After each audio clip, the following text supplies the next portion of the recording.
Hello, in this video I'm gonna show you how to enable automatically compressing higher bitrate music files on your iPhone or iPad using Apple devices on Windows.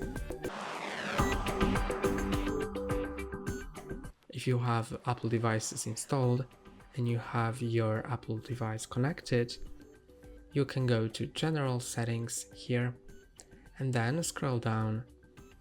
When you enable convert higher bitrate songs to, and you can select to which quality, then the higher bitrate songs will be compressed so they take less space on your device.